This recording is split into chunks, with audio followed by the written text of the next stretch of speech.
أعوذ بالله من الشيطان الرجيم بسم الله الرحمن الرحيم يا أيها النبي قل لأزواجك وبناتك ونساء المؤمنين يدنين عليهن من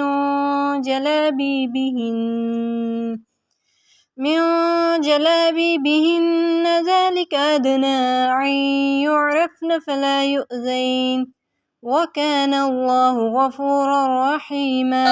اے نبی کہہ دیجیے اپنی بیویوں سے، اپنی بیٹیوں سے اور مومنوں کی عورتوں سے کہ ڈال لیں اپنی چادریں اپنے اوپر، یہ قریب تر ہے کہ وہ پہچان لی جائیں گی اور پھر اذیت نہ دی جائیں گی، اور اللہ تبارک و تعالیٰ بہت بخشنے والا مہربان ہے۔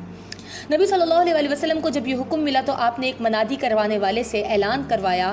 انصار کی عورتوں نے پردے کا حکم بازار میں سنا، وہ وہیں درخت کی آڑ میں چھپ کر بیٹھ گئیں اور اپنی بچیوں کو گھر بھیجا کہ جاؤ بستروں کی چادریں اتار لاؤ۔ وہ عورتیں جو گھر سے ننگے سر نکلی تھیں جب واپس آئیں تو انہوں نے مکمل خود کو ڈھانپا ہوا تھا۔ تو پردے کا مطلب ہی خود کو ڈھانپنا ہے، گھونگھٹ نکالنا، چھپانا۔ یہ عربی لفظ حجاب سے ماخوذ ہے جس کا مطلب ہے کسی کو کسی شے تک رسائی حاصل کرنے سے روکنا، اور حجاب ہر عورت پہ فرض ہے، اور اس کی فرضیت کی دلیل سورۃ نور کی پہلی آیت ہے۔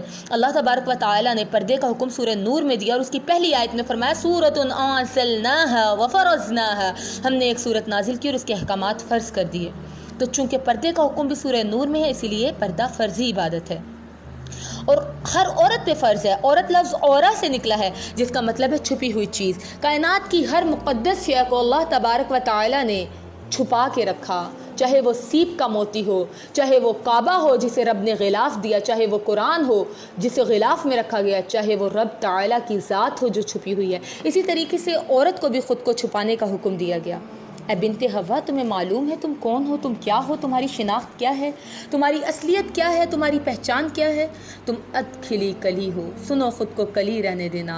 اگر تم نے کھل کر گلاب ہونے کی کوشش کی تو یاد رکھنا جب گلاب کھلتا ہے تو اس کی کچھ پتیاں ضرور بکھرا کرتی ہیں۔ کیا کبھی تم نے پھول کو کھلتے دیکھا؟ کیا تم نے کبھی کلی دیکھی؟ وہ کتنا حسین منظر پیش کرتی ہے کہ دیکھنے والے محو حیرت ہوتے ہیں۔ وہ جتنی حسین ہوتی ہے اتنی ہی محفوظ ہوتی ہے۔ کوئی ذی شعور کلی کو توڑنے کی جسارت نہیں کرتا، مگر جب وہی کلی کھل کر گلاب بنتی ہے تو جس گرین خول میں وہ چھپی ہوتی ہے اس سے باہر آتی ہے۔ وہی لمحہ ہوتا ہے جب فطرت کا شائق اس کی جانب بڑھتا ہے اور اسی ہنسی گلاب کو کھینچ کے توڑ لیتا ہے۔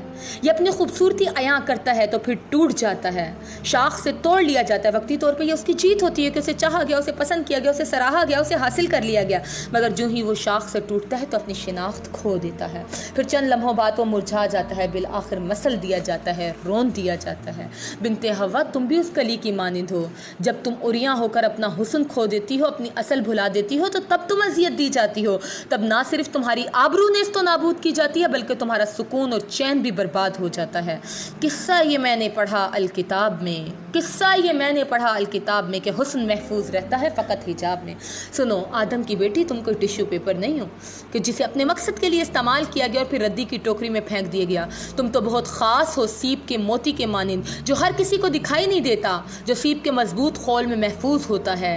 سبھی اس کی چاہت رکھتے ہیں مگر اس تک پہنچ صرف وہی سکتا ہے جس میں قابلیت اور صلاحیت ہو، ورنہ ہر کسی کو کیا معلوم کہ کون سا سیپ خالی ہے اور کون سا بھرا ہوا ہے۔ تو سنو، ہر کسی کو خود تک رسائی مت دینا۔ تمہارا رب تمہیں بہت چاہتا ہے، اسی لیے اس نے تمہیں محفوظ فرمایا، اسی لیے اس نے فرمایا کہ وَلَا يُبْدِينَ زِينَتَهُنَّ، اپنی زینت مت ظاہر کرنا ورنہ تم کچل دی جاؤ گی، رون دی جاؤ گی، ورنہ تم عام ہو جاؤ گی۔ اسلام نے خواتین کی فلاح و بہبود کے لیے جو تعلیمات پیش کی وہ انسانی فطرت کے عین مطابق ہیں، اور انہی تعلیمات کے ذریعے اس نے ان تمام ذرائعوں کا سد باب کیا جو بیرا روی کا باعث بنے، جو عورت کی تذلیل کریں۔ تو عورت کو چاہیے کہ خود کو ڈھانپے تاکہ وہ عزت پائے، کیونکہ رحمان نے فرمایا ذالک ادنیٰ ان یعرفن فلا یؤذین، یہ قریب تر ہے کہ وہ پہچان لی جائیں گی اور پھر وہ اذیت نہ دی جائیں گی۔ تو اگر اذیت سے بچنا چاہتی ہو تو خود کو چھپا لو، خود کو بچا لو بنت حوا۔ جزاکم اللہ خیرا کثیرا۔